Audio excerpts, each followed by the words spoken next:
kali ini kita akan belajar tentang bagaimana caranya memproses entry jurnal umum perusahaan jasa atau memasukkan bukti transaksi ke dalam jurnal umum. Biasanya beberapa transaksi yang terjadi di dalam jurnal umum itu adalah yang pertama, setoran awal. Jangan lupa ya untuk ingat konsep dasar debit kreditnya. Contoh transaksi dari setoran awal pada tanggal 1 Februari 2022, Nona Ratu mendirikan sebuah salon yang diberikan nama Salon Ayu. Sebagai modal awal, Nona Ratu menginvestasikan uangnya senilai 5 juta rupiah. Jurnal umum yang terjadi adalah yang pertama adalah kas. Mengapa? Karena Nona Ratu menginvestasikan uangnya, otomatis kasnya bertambah. Kas termasuk jenis akun harta. Jadi, kalau akun harta bertambah berada pada posisi debit. Akun yang berada pada posisi kredit yaitu akun modal 5 juta rupiah. Mengapa? Karena modal jika bertambah berada pada posisi kredit.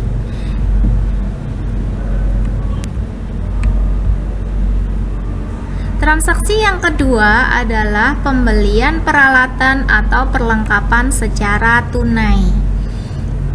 Pada tanggal 5 Februari 2022, Nona Ratu membeli perlengkapan salon sebesar Rp400.000 secara tunai. Jurnal umumnya adalah perlengkapan bertambah di sebelah debit Rp400.000 dan kreditnya adalah kas Rp400.000. Mengapa kas? Karena ketika kita melakukan pembelian secara tunai, otomatis kasnya berkurang. Jangan lupa selalu lihat tabel konsep debit kredit. Untuk akun yang berada pada posisi kredit, penulisannya harus menjorok ke dalam. Selanjutnya yaitu pembelian peralatan atau perlengkapan secara kredit.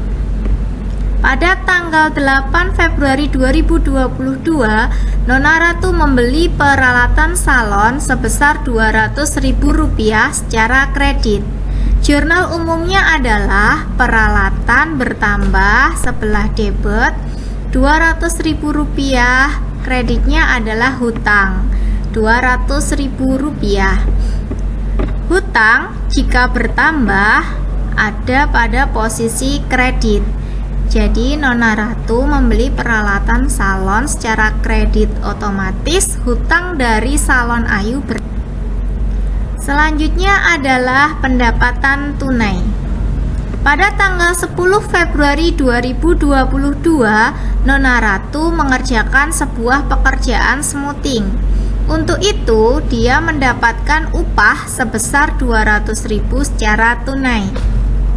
Jurnalnya adalah kas bertambah sebelah debit Rp200.000, pendapatan jasa jika bertambah berada pada posisi kredit Rp200.000. Selanjutnya adalah pendapatan secara kredit. Pada tanggal 10 Februari 2022, Nona Ratu mengerjakan sebuah pekerjaan rebonding. Untuk itu, dia mendapatkan upah sebesar Rp250.000 secara kredit. Jurnalnya adalah yang pertama adalah piutang. Mengapa piutang? Karena Nona Ratu sudah melakukan rebonding tapi dia belum mendapatkan uangnya. Jadi ini ceritanya customernya masih hutang. Jadi kalau perusahaan ngutangi konsumen itu artinya nama akunnya adalah piutang. Tapi kalau perusahaan yang hutang ke supplier namanya adalah hutang. Kreditnya adalah tetap pendapatan jasa Rp250.000. Selanjutnya adalah pendapatan tunai dan kredit. Pada tanggal 15 Februari 2022, Nona Ratu mengerjakan sebuah pekerjaan smoothing dan facial. Untuk itu, dia mendapatkan upah sebesar Rp400.000, di mana Rp250.000 diterima secara tunai dan sisanya dibayar kemudian hari. Nah, kira-kira jurnalnya apa ya? Kita lihat, yaitu kas Rp250.000. Mengapa? Karena Nona Ratu masih menerima uang sebesar Rp250.000. Nah, sisanya Rp150.000 adalah masuk pada akun piutang. Kreditnya adalah pendapatan jasa Rp400.000. Jadi antara debit sama kreditnya harus balance atau seimbang. Selanjutnya adalah pelunasan hutang. Pada tanggal 16 Februari 2022, Nona Ratu melunasi hutang atas pembelian peralatan salon tertanggal 8 Februari 2022 sebesar Rp200.000. Jurnal umumnya adalah hutangnya berkurang, yaitu berada pada posisi debit Rp200.000, kasnya berkurang karena untuk membayar hutang, yaitu pada posisi kredit Rp200.000. Selanjutnya adalah pelunasan piutang. Kalau tadi pelunasan hutang, ini adalah pelunasan piutang. Jadi konsumennya Nona Ratu membayar hutang ke Nona Ratu. Berarti Nona Ratu mencatatnya sebagai pelunasan piutang.